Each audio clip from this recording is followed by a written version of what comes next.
Hey, Chris, it's good to talk to you again, man. With the exception of 2020, you've been very active these past 5 years. You've been a playoff contender in and year out, and it feels like you're really in your element in this type of format. Do you agree with that? And what do you attribute your success to? I'm sorry, I just missed the end of that when you said the format. I said it feels like you're really in your element in this type of format. So do you agree with that? And what do you attribute your success to?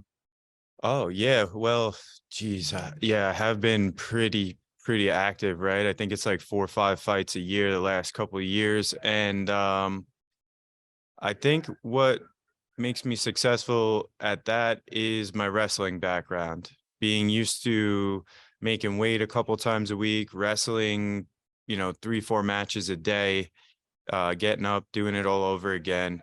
My life, I kind of simulated this type of situation growing up. So I'm able to draw from that. I'm not one of the fighters that just came up in MMA where I need a bout and then I need 3 or 4 months off as a break and then I can look for another bout. I'm as long as I'm healthy, I keep my weight within shooting distance. I'm ready to go, man. I'll fight every 6 weeks until December. Just give me that money and keep signing those checks. You and Bubba have some history in this division. You were successful against him in your first fight, and you came away with the unanimous decision. You talked a little bit earlier about what you can expect from him in this next matchup. It seems like the PFL format doesn't really lend itself to the kind of thinking of looking back on previous fights. I mean, you guys fought a year and a half ago, but you've each had what, like 5 or 6 fights since then, versus you would have 2 or 3 anywhere else. Is that kind of too long ago to worry about in a sense? I mean, you both have improved and tweaked a lot of things since then at this point, right? Is that fair to say? Yeah, I think it's fair to probably meet that in the middle. He hasn't had 5 fights. He lost. He didn't fight in the final that year, and then he fought 3 times last year. No, oh, he fought 4. Yeah, so this will be his fifth. He's definitely made some adjustments. He got a little better with his boxing, and I've definitely made some adjustments too, though. So it's one of those things where it doesn't really matter if it's PFL or wherever. If it were a wrestling match for me, you can't look back and assume just because you beat somebody that you're definitely going to win again. These guys are all high level athletes, and if you sleep on them, they'll catch up to you and they'll catch you by surprise. So although I do recognize that my style matches up good with him, I still don't take any of that for granted. I know that this is a whole new fight, and I got to win each round, or I got to get him out of there. I appreciate it, Chris. I can't wait for Saturday, man. Thank you. Thank you. Hey, Rob, it's good to talk to you. 2022 was your most active year as a pro MMA fighter. You fought 4 times in 6 months, and you ended the year with a big championship win. This is your first fight since November. Can you talk a little bit about how you balanced the past 4 months? You mentioned fucking off and not eating burgers. How hard was that with four months off after such a busy 2022?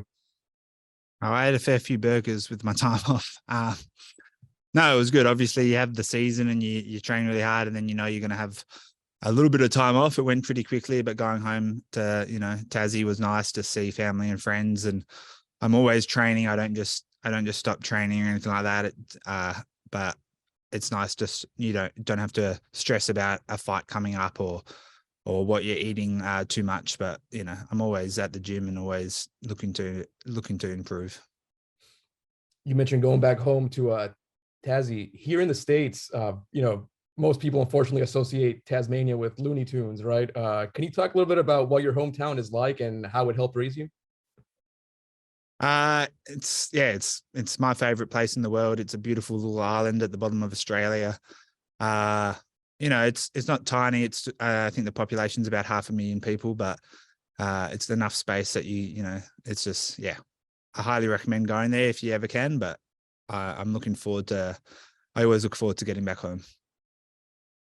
All right, and last question for me.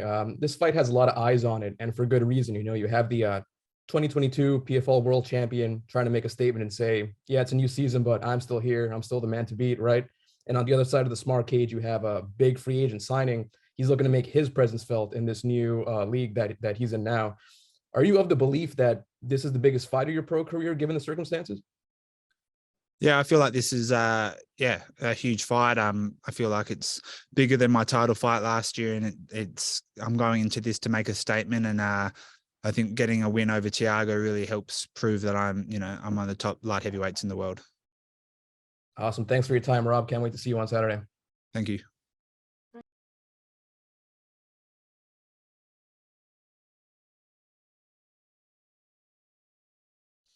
Hey, Marlon, it's good to talk to you.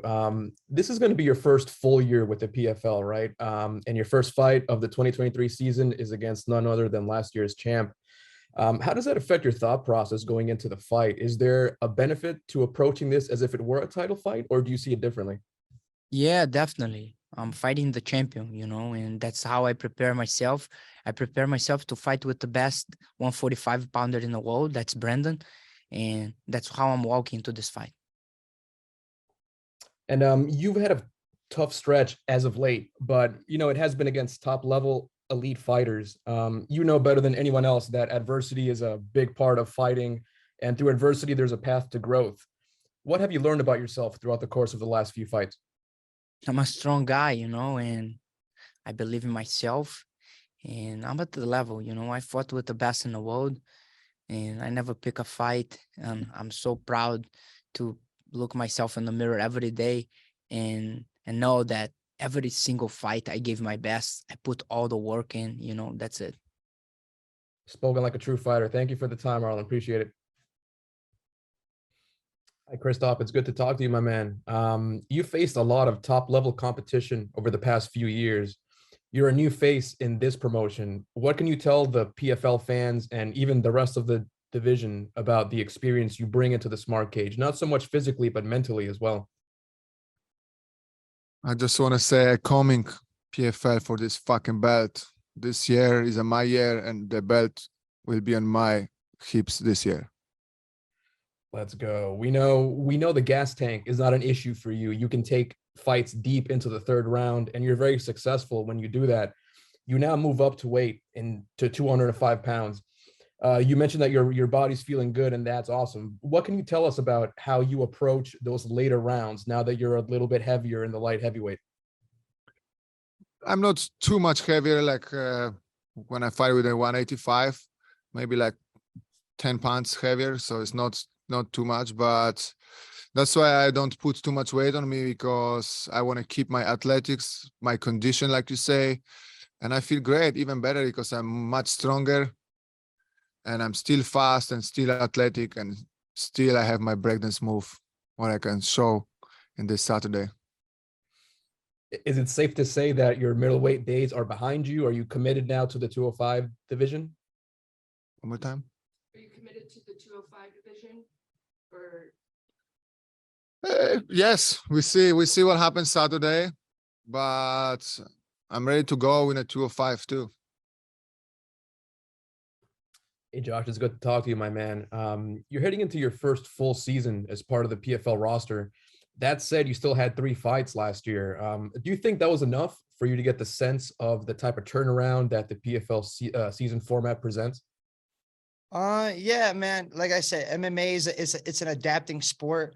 Whether it was enough or not, we're gonna get locked in there and we're gonna have to figure it out. But I believe the fights I had in the PFL has given me enough sense of how the show works, how the smart cage works, how the points work.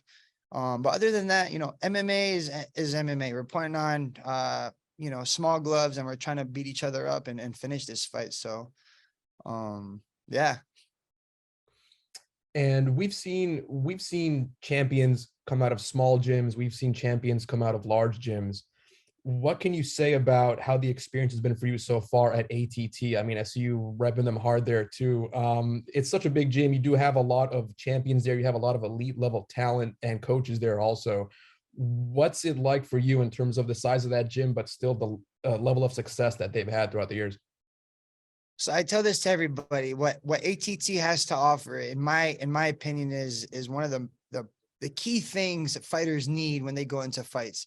It's the fact that not to have a false sense of confidence. I've seen a lot of fighters go to fights with a false sense of confidence. You have a bunch of guys telling them that they're okay, they're ready, they've been working hard. Where ATT is not like that. You don't need a coach to tell you you're not working hard. You have a bunch of killers in there that's going to make you feel like you need to change up your game. You need to apply something else to your game. And so when you get to that fight, you have, you know, X amount of guys in the back of your head that you've sparred on a daily basis, that you grappled, that you've worked in and out of the gym, you know, ran side by side, running 3.5 miles. You know, I added that to my training schedule where I'm running with 10 guys, you know, on the side of the road. You know, it's a real team that doesn't give you false sense of confidence.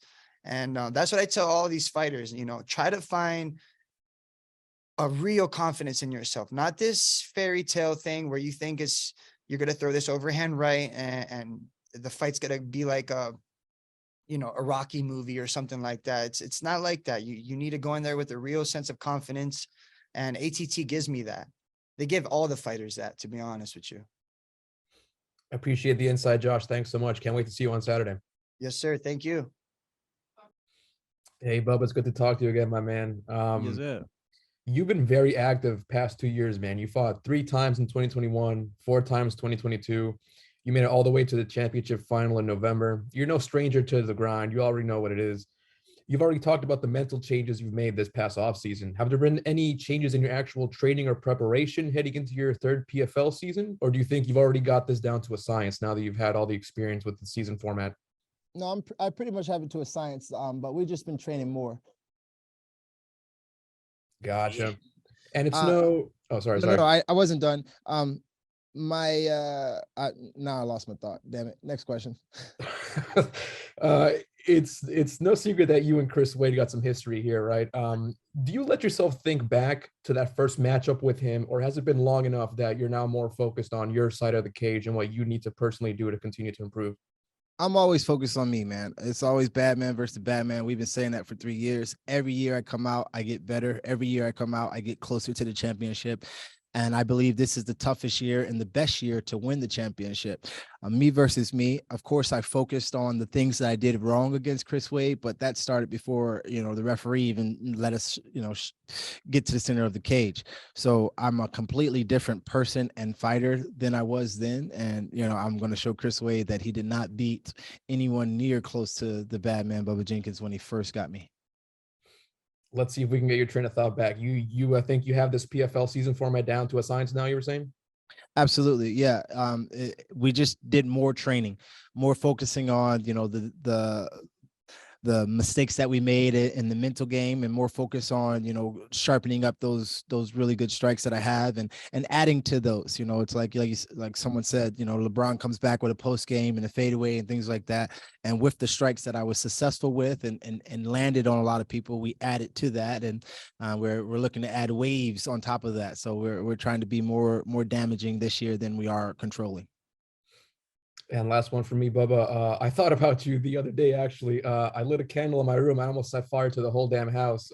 Last time we talked in 2022, you were telling me about your scented candles. Is that still a thing? Do we have any? Absolutely. Y'all need to go cop those Batman candles, man. It smells like a grown, handsome man in the house. So y'all want to set the feng shui. Y'all want to get the room right. Make sure y'all go get them Batman candles. We got 3 cents and it's a beautiful thing. Chop them up. Let's go. If we get that championship at the end of this year, we got to put that champ scent next year, huh? Yeah. Oh, yeah. I already got the champion scent. This isn't my first time being a champion. Ain't going to be my first time dethroning a champion. Let's go. Thanks, Bubba. Appreciate the time, my man. Thank you. Hey, Thiago, it's good to talk to you. Thanks for giving us the time. For those fans that might not know, your wife is also a pro MMA fighter. She just had a fight last week. How hard was it for both of you guys to be in training camp at the same time? Or maybe it was easy because you were both just focusing on your own objectives, How was that? Yeah, it was the first time we fought close each other. But yeah, have some plus, have some minus, but was good. Everything was well. We trained together, we eat together, doing diet together. Was good, everything good. That's great to hear. And moving forward to this year, this is a new experience for you with the PFL season format. You already know that if everything goes well, you're going to have at least 3 or 4 fights before the year is over. Is it almost a relief for you and your team knowing that those fights are already planned or scheduled? You know, in the past, after you finish a fight, you have to wait for this guy calls me out, I call this guy out, we'll see what happens. Is it a relief to not have to worry about those kinds of things outside of the cage? No, my personality, I not see too much over my next fight. You know, I think about my next fight, and then yeah, after that, I think about the next. I try to not think too much about our season. You know, like step by step, I think about my fight now, Howdy Wilkinson. So, and then after we'll see.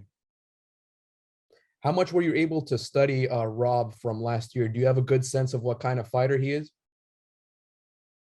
Usually, all my camps, I not watch my opponents. I leave this to my coach. I just do what I have to do. I think about myself, improve myself, and that's it. It's my coach's work, you know, and then what they say, I follow. Perfect. Thanks for the time, Thiago. Appreciate it. Can't wait to see you on Saturday. Thank you. Hey, Brendan, good to talk to you again, my man. I want to say hi, champ, but I don't know if I'm allowed to say that. You know, they got to at least let you hold it for the interview here, man. Come on. I know. I don't even know if I'm champion. I don't know if it's the defense. I don't know if it's I don't know what's going on around here. It's a new year, and that means a new season for the PFL, right? Can you tell us a little bit about your mindset heading into this first matchup specifically? Are you looking to really make a statement, given it's your first fight back from winning the belt, or is there a part of you that's like, you know, it's the first fight of the season, no need to do anything crazy here? What are you thinking? No, I'm always looking to make a statement. You close the door and lock me in there with another human being, I'm always going to try and take them out as quick as possible, and that's the plan. You've talked earlier this week about securing your legacy. You now have the money. You've now had the belt. What does legacy mean for Brendan Loughnane? Is it as simple as back-to-back PFL world titles? Big names like Marlon. I need big names. I need big fights. I need big arenas. I need sellouts. That's the type of stuff that I'm looking for now. Perfect. And you mentioned driving Route 66. I got to say, that was a dream of my grandfather as well. Unfortunately, he was never able to live out that dream. Maybe after the season's over, you can give us a trip report so I can read it and plan mine out for next year, huh? Well, I'm sorry to hear that, but it was incredible. I'm glad that I did it, you know, straight after the fight as well. Like when my phone was going, everyone wanted to talk and all these reporters and everything. And I just deloaded, put myself in a camper van, drove for 8 days, and really, like, you know, when you're driving for like 8 hours at a time and you're just staring at mountains and you really start to reflect on what actually went on. And it was a great time for reflection for myself. That's awesome. And then lastly, from me, were you able to spend any time back home after such a busy season? Were you able to go back to Manchester? And if so, how was that reception now that you've etched your name into that list of UK world champions? Yeah, I went back. It was only for 6 days though. So after this fight, I'm going to go back, get a bit of time with my family. I'm really looking forward to that. I've not seen them all since like early December last year. So I'm well overdue a catch up back at home with my mum, my dog, all my friends and family. I can't wait. Sounds good, Brendan. Appreciate the time, man. Thank you so much. I can't wait to see you on Saturday. Thank you, brother.